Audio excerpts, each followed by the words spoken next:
Hello, in this video we'll see how to install ArcSight Platform in AWS. General overview of AWS services, how to set up and create your own AWS EC2 instance, prepare your server cluster for ArcSight Platform installation,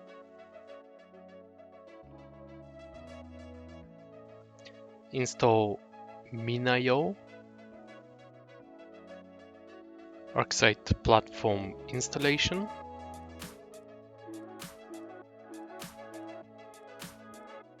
and of course ArcSight database installation. Okay, so sit back, relax, and grab your popcorn.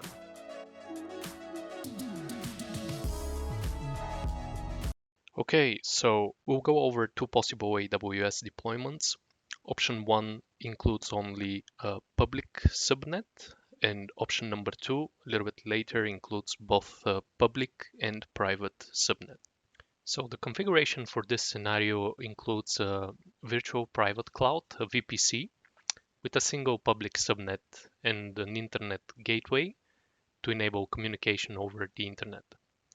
So we have a virtual private cloud, a public subnet, an internet gateway, instances with private IPv4 addresses in the subnet range, which includes and which basically enables them to communicate with other instances in the VPC, and an elastic IPv4 address, public IPv4 address that enables them to connect to the internet and to be reached actually from the internet. A custom route table associated with the subnet, and the route table entries essentially enable instances in the subnet to use IPv4 to communicate with other instances in the VPC. Also, they can communicate directly over the internet. A subnet that's associated with a route table that has a route to an internet gateway is known as a public subnet. So probably the next question is this secure? Well, yes, AWS provides two features that you can use to increase security in your VPC. So you have the security groups and as well the network access control lists. Security groups control the inbound and outbound traffic to your instances, and as well the network access control lists control the again the inbound and outbound traffic for your subnets. In most cases, security groups can meet most of your needs. However, you can also use network access control lists if you want to add just an additional layer of security for your VPC. There is also another important service, Route 53. Route 53 is a highly available and scalable domain name system web service. As you probably already know, if you want to install the ArcSight containerized applications, which run with the help of Kubernetes, you need a DNS. With the help of Route 53, we're taking care of this. Now, let's take a look of the second scenario. So the configuration for this scenario includes a virtual private cloud, again, a VPC, with a public subnet and a private subnet. We recommend this scenario if you want to run a public-facing, for example, remote desktop gateway like Apache Guacamole, while maintaining backend servers which should not be publicly accessible, safe, and secure. The instances in the public subnet can send outbound traffic directly to the internet, whereas the instances in the private subnet cannot. Instead, the instances in the private subnet can access the internet only by using a network address translation, a NAT gateway basically, that resides in the public subnet. The ArcSight servers can connect to the internet for software updates, etc., using the NAT gateway, but the internet cannot establish connections to the master and NFS servers, for example. Okay, now a quick walk through some of the steps. Signing in to the console, to the AWS console, and then going on the top left side, on the top left corner where it says services, you can go under your VPC. And now you can just select the VPC and say just your VPC. So from here you can see the state, you can see the CIDR, some DHCP option sets, main route table, which is basically associated with your VPC. Yeah, the tenancy, it says that it's default. This is something that you get by default, right? Once you create your account.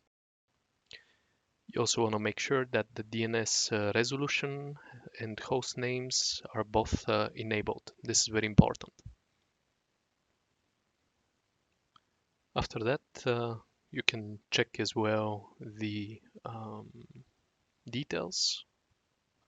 And then on the left side, again, right under your VPC, you have subnets. So these are all public subnets that we have available. You can see that they're within the CIDR range. And you can see as well the available IPv4 addresses, the zones. So everything is here in terms of subnets. Okay, next is Route 53. So we've said that we need Route 53 for DNS queries for resolution of the IP addresses and the associated domains and host names. So you can see here that we have 3 hosted zones. We have one for our domain enterprise inc.org. There are 2 A records. There is one A record for our NFS, and there is also one A record for our master. Now this is useful. I mean, if you want to do an NS lookup, right, with the master.enterprising.org, this is going to return its IP address that has been associated with it. Creating it is super easy. It's straightforward. On the right side, you have the records. It's a drop-down list from where you can pick a desired record. In this case, we're just going to use an A record. And if you want to add, for example, one worker, you're just going to say worker1, for instance, and then .enterprising.org, it's automatically getting populated. You specify the IP address, and then it's going to be added as an A record. Now, for reverse lookups, you need as well to create one hosted zone for the master and one for the NFS server. So this is a PTR record for the master, where you're again providing the value for routing the traffic to. Okay, and you are it must be specified in the following format. So you're typing the addr.arpa and as well the IP address. Let's double check by going under EC2, the IP address, the private IP address associated with the ArcSight platform server, right? So yeah, if we select the ArcSight platform server, then networking, you can see the 172.31.7.240. This is the IP address that we have also right here for the reverse lookups.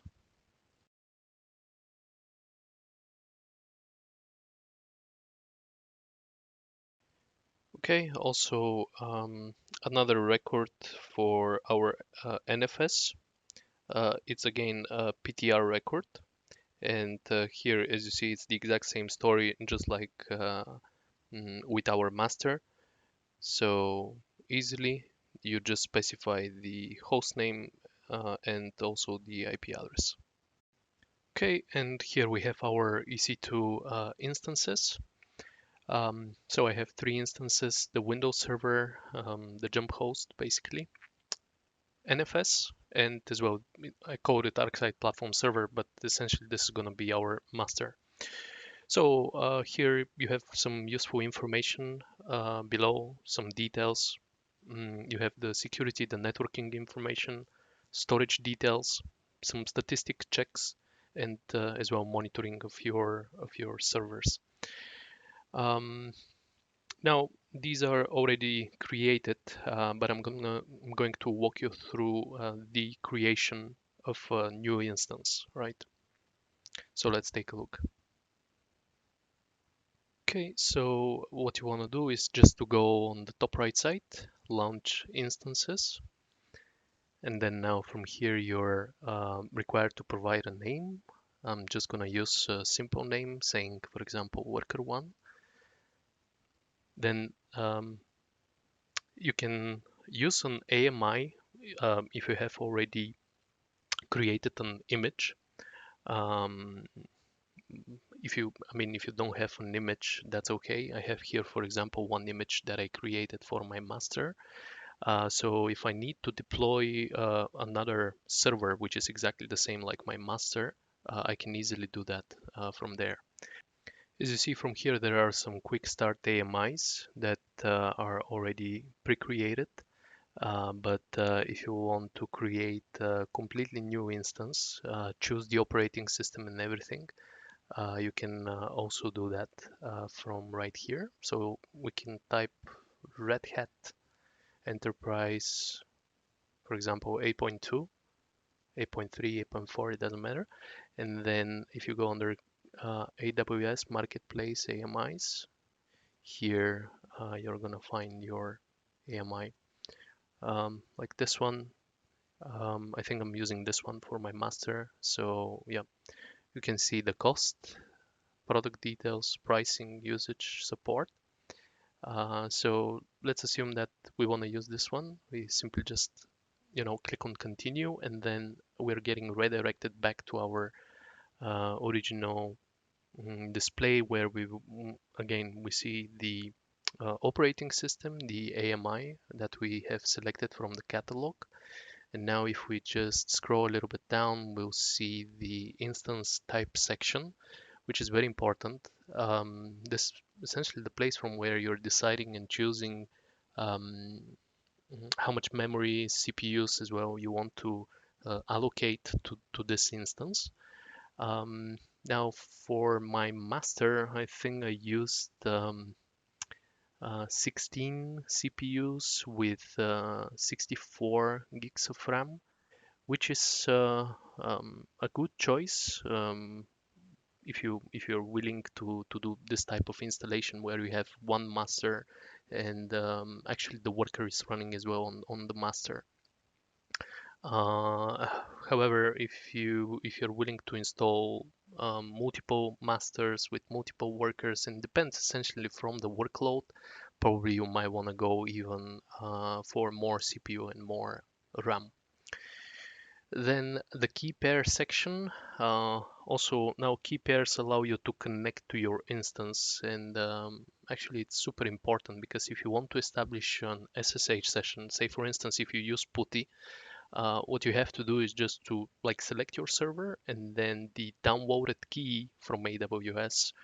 You just want to associate it. You just want to browse and look for it in order to establish a reliable SSH session with your server. Um, PPK, this is the one that you need if you're willing to use, for example, PuTTY and to establish an SSH. So all you have to do is just to give a key pair name for your key, and then just choose a location where exactly do you want to download your key. Okay, going further down, the network settings. So yeah, you are gonna see on first place your VPC, then the subnet. So if you want to associate a subnet, like in our case, we said that we have only public subnets. Easily you can do this by clicking on the little edit button. Um, so yeah, by going under edit here from the drop down, you can choose your subnets. We have 3 available, so I think I was using this one. Yeah, this one for the master NFS, etc. But yeah.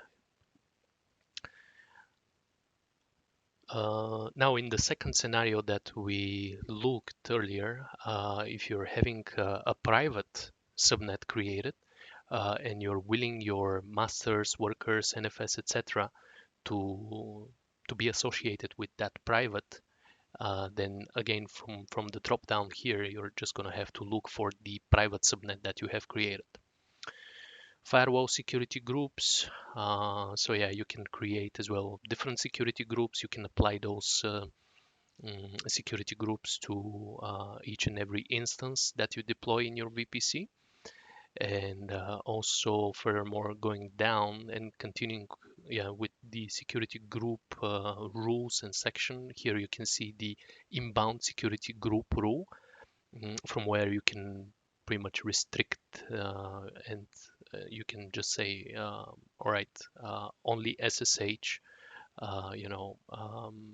connections would be allowed. Okay, and finally we have the storage configuration section and options. And once you're done, what you have to do is just to click on Launch Instance. Now, clicking on Launch Instance, what will happen is the EC2 instance that you have just created, you're going to be redirected to a new page, to a new screen where you see that the newly created instance, it's starting. So right now here, for example, mines are stopped, but you will see initializing or starting, something like this. And you're just going to have to wait a little bit until your server is finally up and running. Okay, so here I have already started the NFS server. As you see, the status check is saying initializing. After a couple of minutes, it should be ready. And since we're using here a public subnet, I can directly connect to this instance by just copying the public IPv4 IPv4 DNS here. We can use PuTTY to establish an SSH connection directly with it. So we're just pasting what we've copied from the console. We can even save this session and go under authentication and then browse and just look for the NFS key that we have downloaded earlier. And as you see, we're in. It says login as. So we want to log in as EC2-user. Originally, the first time you log into the instance, you're going to have to use this user. So let me zoom in a little bit. And if you want to switch to the root, all you have to do is just to do sudo su, and then as you see, we're root right now. Now we can start setting up our servers. So right now I'm just going to log into my master server. I'm just going to resize quickly here the font so that you can see better. And yeah, like we've said, we are accessing using the EC2-user username. Okay, easily after that we can switch to the root user.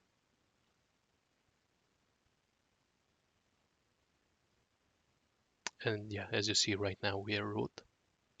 As a second thing, you might want to go under etc ssh and then sshd underscore config.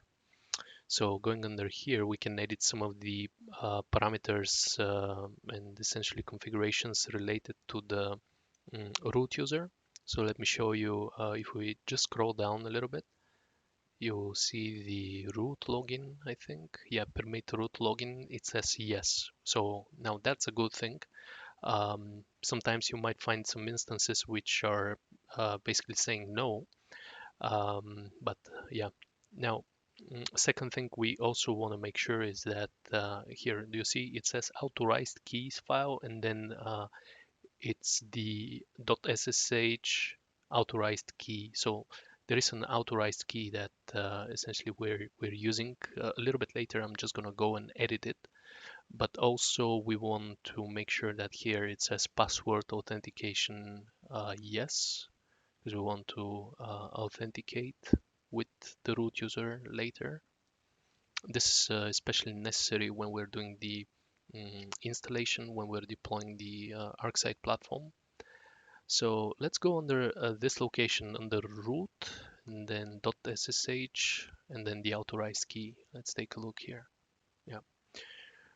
So we want to edit a little bit this information here. Do you see what it says? Command equal please login as the root user.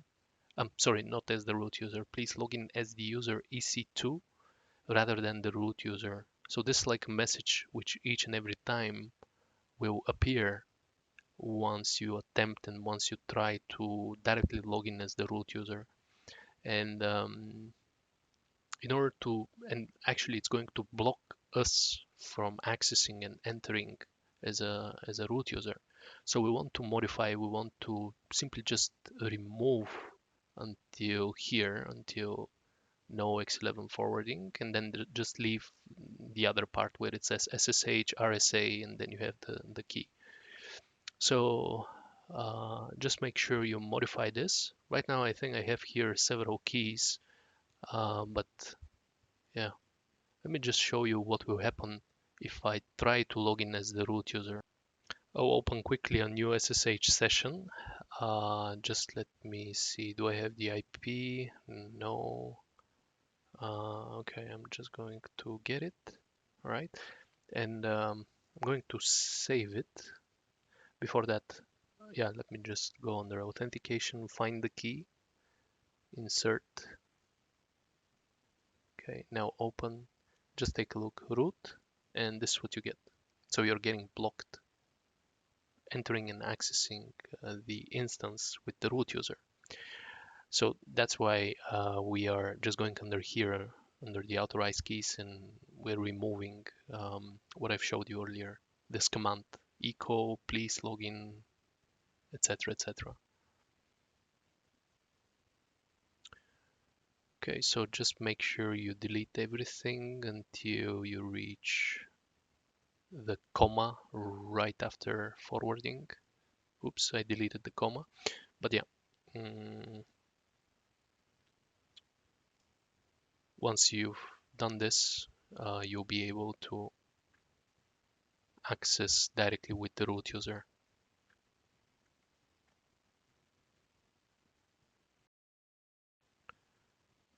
Okay, make sure that you save once you've removed those.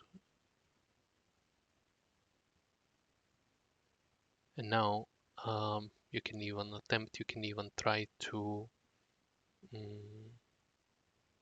access. But before that, let's set the password for the root user. Don't forget to do that. Okay, and let's try now. I'm just going to switch the user, EC2 user, clear, and now SU root, and now it's asking me for the password. So yeah, I'm in as root. Something else that you might want to do is just to reload the SSHD service. So all you have to do is just to run systemctl load, and you can try as well restart. But yeah, reload should be enough. So let's create another session. Just quickly, master, load, open. Now let's say root. Okay. And now it's asking us for the password, which is great. Okay, so we're in as root. Super. Okay, so I created one directory under OPT.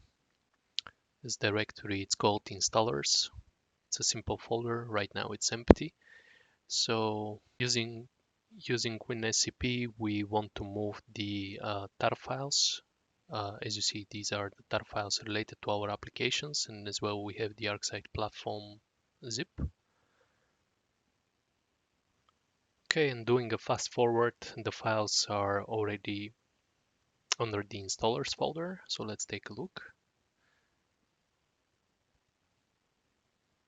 Yeah, here they are. And finally, we're ready to start setting up our operating system. So let's do yum update, and let's make sure that our operating system is updated. Okay, once this is done, finally we are ready to proceed with the first command, which is going to ensure that all required operating system packages are installed. This is necessary in order to ensure a successful ArcSight platform installation. So here is the command. Also, as a reference, you can use the admin guide.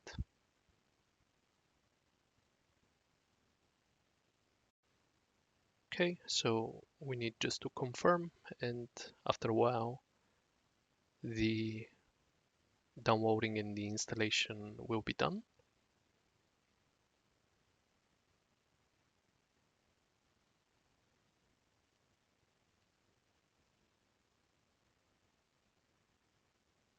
Next thing we want to check are the MAC and Cipher algorithms. So you have to ensure that the etc ssh sshd underscore config file on each master and worker node are configured with at least one of the following values, which lists all supported algorithms.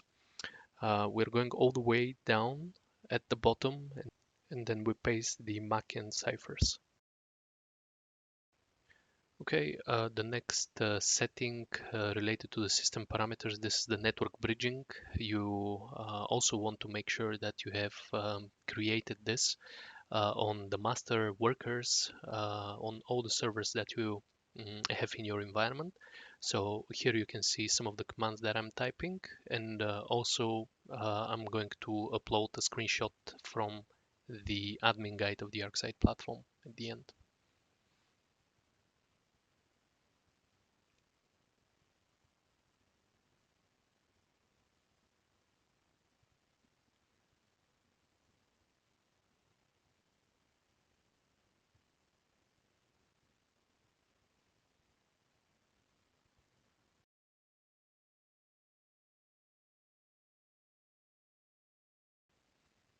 Okay, after that, we're also going to make sure that we have removed libraries in order to prevent ingress. Okay, complete.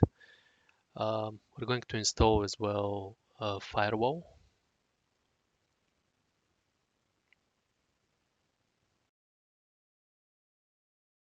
After doing this, we're going to as well install the IP tables service.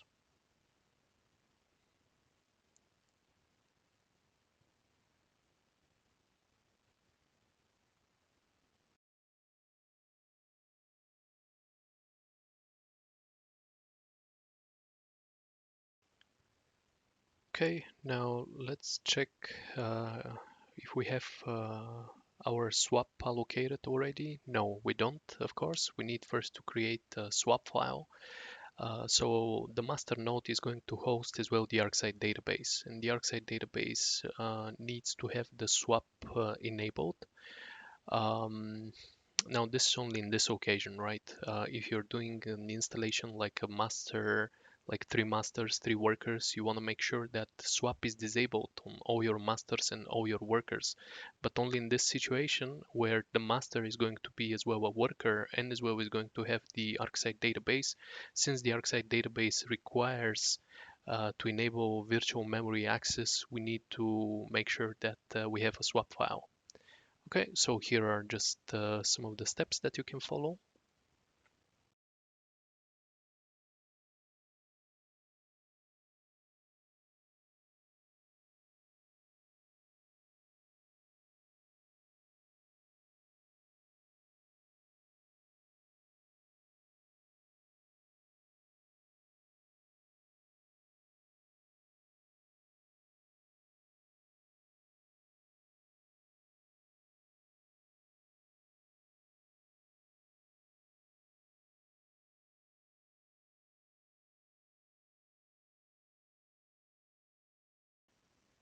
Now you want also to set the SE Linux to permissive mode. You can do this by going under etc SE Linux /config. Just edit that file and make sure that SE Linux says permissive.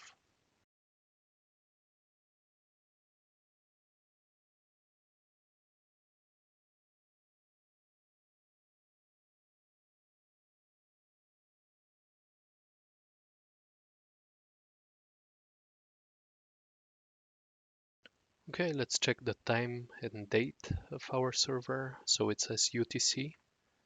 We have the cron service, which should be running on our server. We have downloaded earlier the OS package. So you can try as well to check this by running systemctl status cronid. Okay. Also, don't forget to change the host name of your server.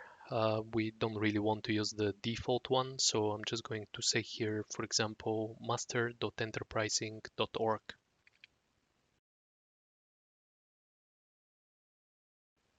The installation of the ArcSight database requires from us to disable the transparent huge pages, and you can see as well what is the command right here. So make sure that you run it, otherwise the ArcSight database installation will fail.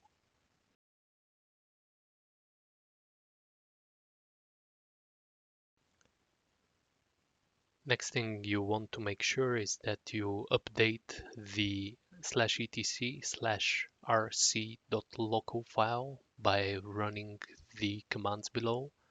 This file contains scripts and commands that run each time when the system is booted, and as well the database requires that the input-output scheduling to be set with this parameter deadline.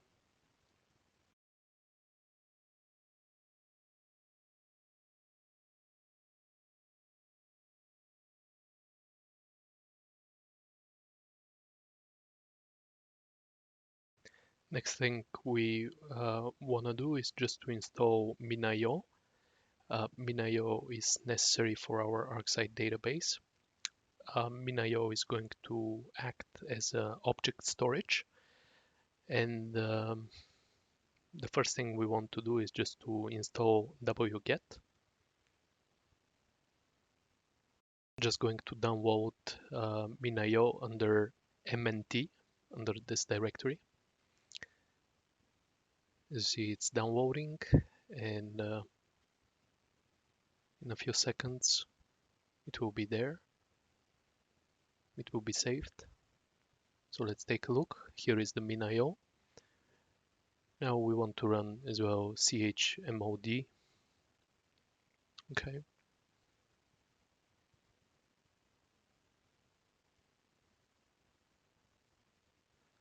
And now let's start it. Here, this is the command. I'm just going to change it slightly, just a little. I'm gonna use a simple notepad. Okay, so user is gonna be admin, password is gonna be password. And then here, I'm just going to change the console address. And I'm just going to change a little bit the port. Okay, so you're getting now the console. You have the link. You can also try to access it. You can copy simply the URL, open the browser,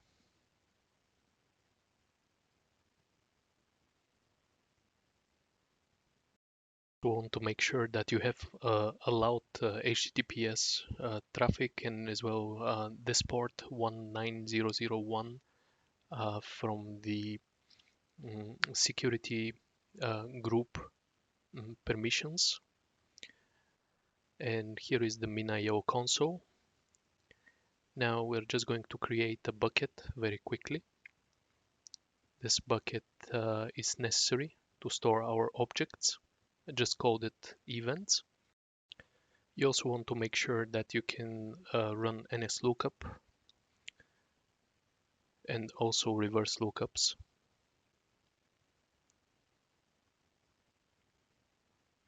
So if I type master, I should be getting the IP address of my master.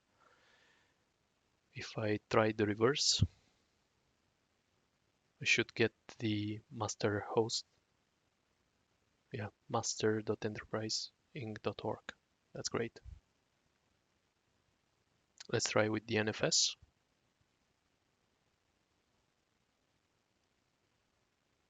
Okay, nfs.enterpriseinc.org.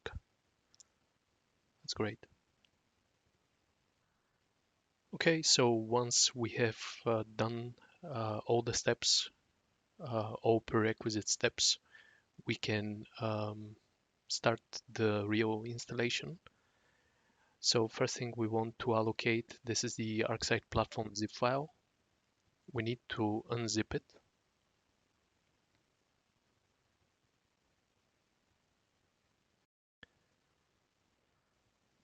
After unzipping it,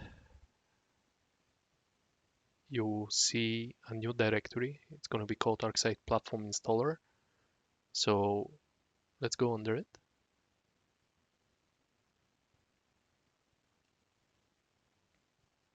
Inside, you can see the config directory. This is where you have all the YAML files, which are the configuration/installation files, which we're going to use for the deployment of our ArcSight platform. Now, there are some examples that you can use, but I have prepared my own YAML file, so I'm just going to delete all these here and move my YAML right here. Using WinSCP, I'm just going to transfer the YAML file that I have locally on my machine. Going to log in as root. Okay. And then now I need just to go under OPT, installers. Okay. We need to locate the ArcSight platform folder and then config. So as you see right now, it's empty. Let me just move my YAML.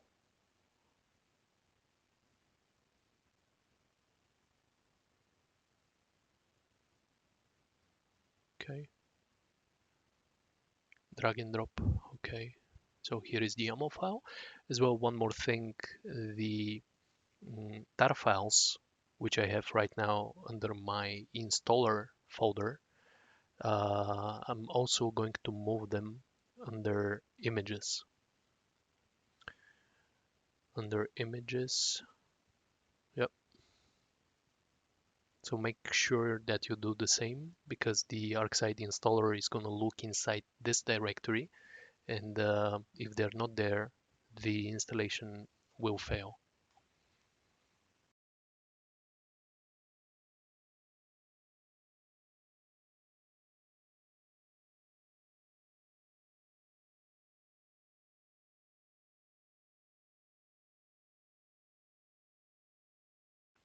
One more thing, don't forget about the ArcSight installer metadata file. This one needs also to be moved under the metadata folder. So make sure that you copy and paste it inside there. Okay, after doing all this, we're finally ready to run the pre-install command. So right now we're under the ArcSight platform installer directory, and the simple command that we use is /arcsight-install. we're getting an error message here saying that the operating system doesn't really match the requirements. Um, I believe that earlier when I did the yum upgrade, probably this updated as well the operating system, so easily we can change this. I'm just going to make sure I use 8.2 because the ArcSight database is compatible with 8.2. As well, the ArcSight platform is compatible as well with 8.2, so there is no problem as you see. Now we are passing the first cluster pre-checks, so everything it says pass, pass, pass. You can even take a look and see which are the individual components which are getting checked.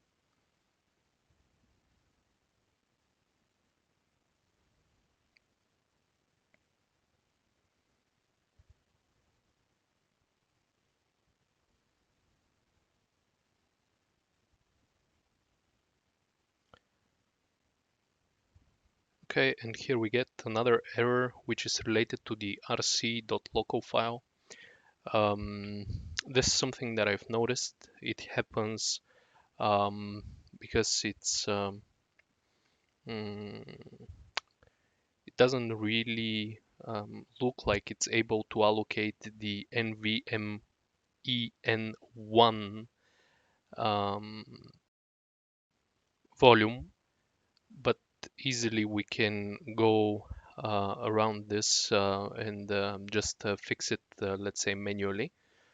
So all you have to do is just to open this file, the rc.local. So you gotta go under /etc and then rc.local. Okay, so let's open it. And yeah, just make sure that on top where it says set space hyphen e, right after it, I'm simply just going to put exit. That way, this one it's simply just going to be ignored during the pre-check, and yeah, it's just going to continue. It's going to ignore this NVM.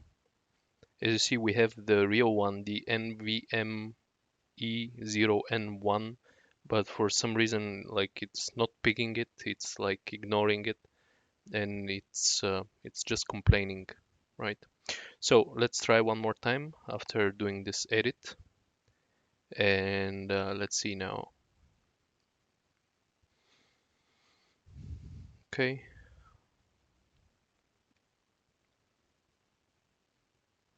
Yeah, here it is again, updating etc rc local. You see, it didn't really complain this time, so looks like it's okay. It's continuing with the next phase, which is the NFS setup, and finally it says NFS is successfully installed. So essentially the pre-check has terminated successfully. Now we are ready for the real install. So let's just go ahead and run the ArcSight install and picking from the menu the install option. On first place, we need to specify the dbadmin user password. After that, the app admin password. So it's case sensitive, alphanumeric, and it needs to contain as well a special character. So 3 users, all these 3 are related to the ArcSight database, the search user, app admin, and as well the DB admin. After that, it's going to ask you as well for the S3 secret key, which is basically password. This is when we were setting up the min.io.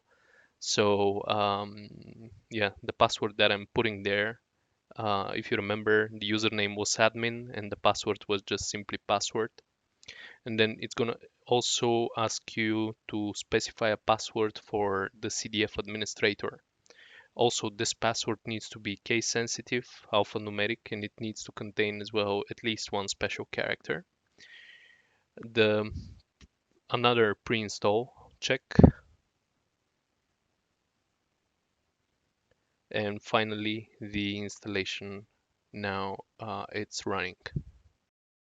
The whole installation duration is approximately 1 hour. So I'm just going to do fast forward. I'm going to speed up the video, but you can see what it's doing. It's uploading containers. It's uploading the actual images which are related to the individual applications. And then at the end of this process, it's going to ask you as well to confirm the end user license agreement, which is related to the ArcSight database. So you gotta confirm. After that, it's gonna start as well deploying the ArcSight database. Let me zoom in a little bit again my screen because I've outzoomed a little bit, but yeah.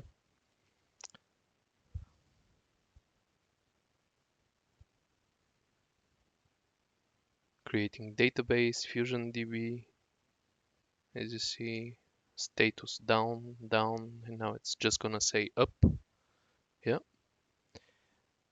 all right. And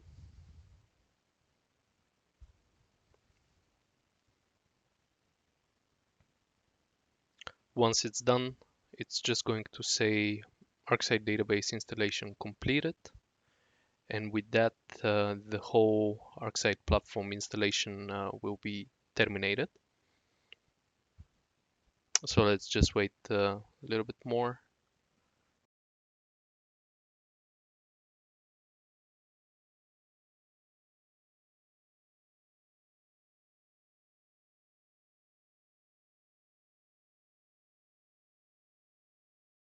Okay, so we have a positive message here, positive confirmation saying that database installation process was successfully finished. And now I'm running the kubectl get pods command in order to see the pods which are getting created in real time. I'm also going to try and access the item management portal, from where I'm also going to enable one option under Fusion. So let me show you. Yeah, let's run, yeah, here the kubectl. As you see, all the pods are initializing, but as well we're missing some pods related to the Fusion search DB reporting, etc. So in order to get those pods as well, we gotta enable this option right here, which says enable database. Just click on save, and you'll see that 3 or 4 more pods are also now as well getting added.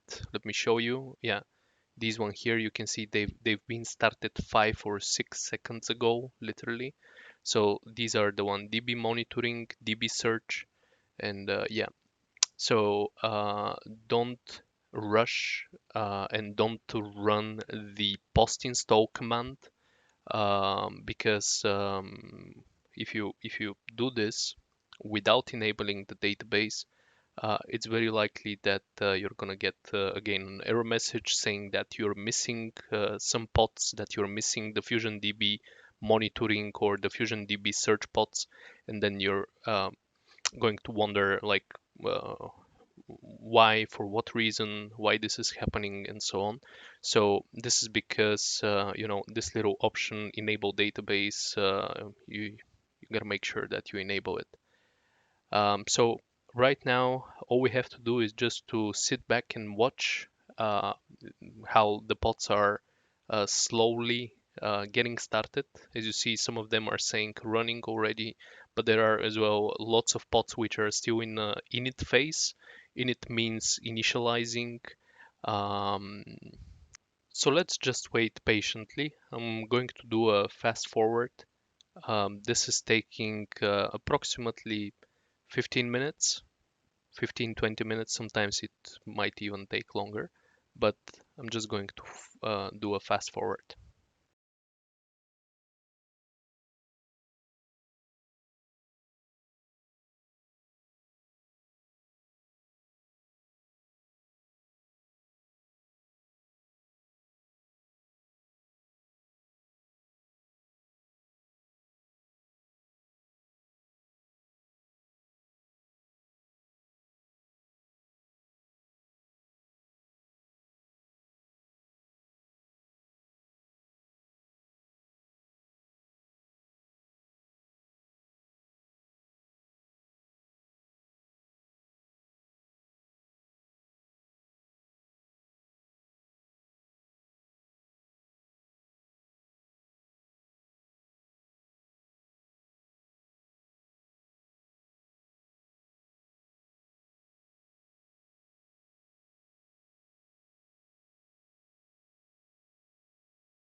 Okay, so finally, what it looks like we have all the bots in a running or completed phase.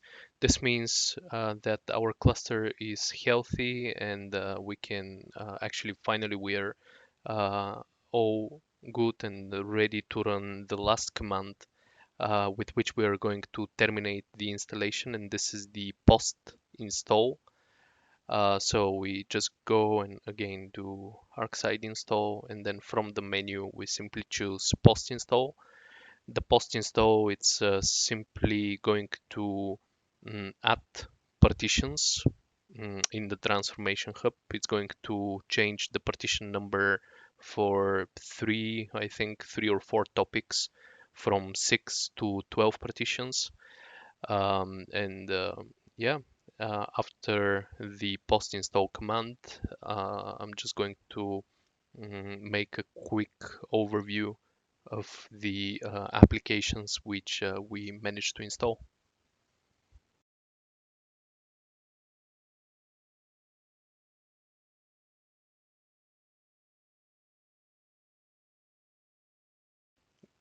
All right, so post install finished. And finally, let's see what we managed to do. Um, let's open the um, let's open Google Chrome. Let's see the item management portal first. After that, we'll see Fusion. We're going to take a look into ArcMC, into ArcSight SOAR. We'll take a look as well at Recon. All right, so let me do a little refresh. Okay. Um, from here, from the item management portal, we can see what applications we are running and we managed to install. So we're gonna see like a list. Let me just log out and log in.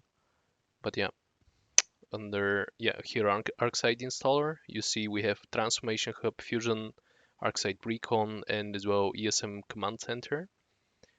So now if we open Fusion, the Fusion URL is basically your master host name with HTTPS in front, and just delete the 5443 port, and you're gonna get in. So I'm just going to type my first and last name, an email. I'm just gonna say admin@enterpriseinc.org, and then also the password needs to be again case sensitive, alphanumeric. It needs to contain as well at least one special character.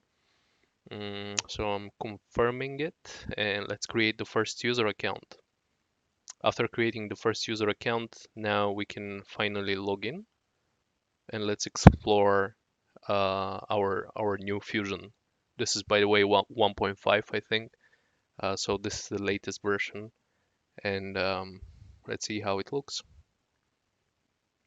Okay, so here it is. On the left side of our screen, we have the usual admin panel from where you can add, create users, create user groups, associate different permissions and roles with them.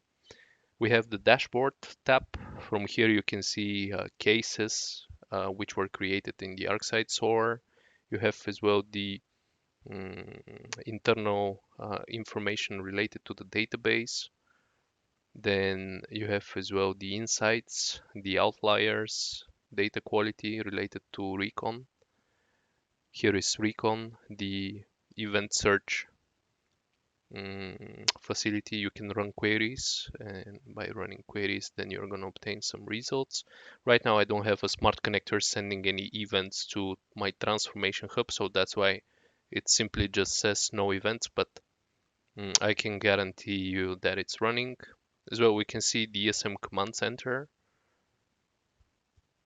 All right.